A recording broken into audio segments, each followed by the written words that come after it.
Bonjour à tous. Alors, l'épreuve aujourd'hui, c'est de vous raconter un truc de ouf. Alors, j'ai beaucoup réfléchi à ce que je pouvais vous raconter et j'ai choisi de vous parler d'une aventure qui m'est arrivée il y a 5 ans, alors que je dirigeais une société que j'avais montée quelques années plus tôt de cadeaux d'affaires. J'étais à une grande conférence, à un grand congrès de femmes d'ailleurs, et intervenait ce matin-là le patron de Renault, Carlos Ghosn.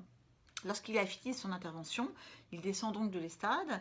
J'étais pas très loin, j'étais située pas très loin de cette estrade et je le vois seul dans la pénombre. J'ai réfléchi à rien, je me suis levée spontanément, je me suis précipitée sur lui et je l'ai salué. Alors pourquoi je l'ai salué? Parce que ce que j'oublie de vous dire dans l'histoire, c'est que Renault était le plus gros client de ma société, il représentait pratiquement 60% du chiffre d'affaires. Et donc spontanément, j'ai eu envie de saluer. Alors je l'ai salué, il m'a regardé et je me suis dit, bon, Sandrine dit quelque chose un petit peu de pertinent. Et je lui ai dit, voilà, monsieur Gaulle, je suis ravie de vous rencontrer et surtout, je voulais vous remercier.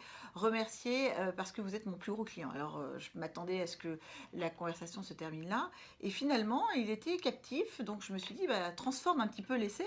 Et je lui ai dit, voilà, écoutez, je vous explique, je dirige une société de cadeaux d'affaires. On fournit des trésors d'énergie, de créativité, etc. pour faire évoluer notre chiffre d'affaires avec votre société et on se retrouve plafonné dans notre développement en vertu de la loi de la dépendance de chiffre d'affaires et contre toute attente, Carlos Ghosn était extrêmement captif à ce que je lui racontais.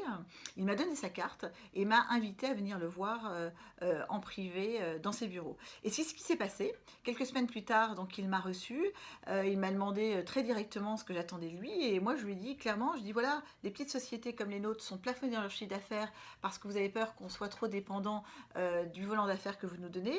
Est-ce que vous pouvez me déplafonner?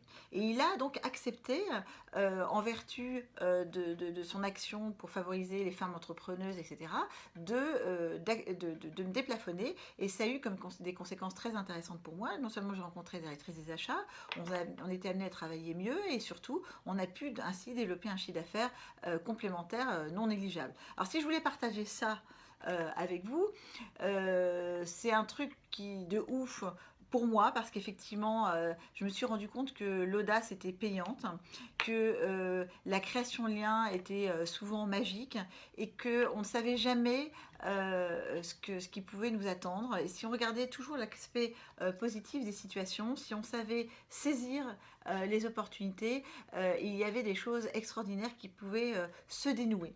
Et quel est le rapport finalement avec le web? Et bien finalement le web, c'est finalement ce terre-plein, ce tremplin pour des nouvelles perspectives, c'est un événement qui permet de construire du lien, c'est un événement qui favorise l'audace et qui fait bouger les lignes. Et c'est pour ça que je voulais vous partager ce petit extrait qui, j'espère, inspirera certains. En tout cas, moi, ça continue à me motiver et sachez que voilà, moi, c'est toujours ce qui m'anime aujourd'hui, c'est d'être réceptif aux opportunités, savoir les saisir, savoir rencontrer les gens et en vertu de l'audace, avancer toujours plus. Voilà.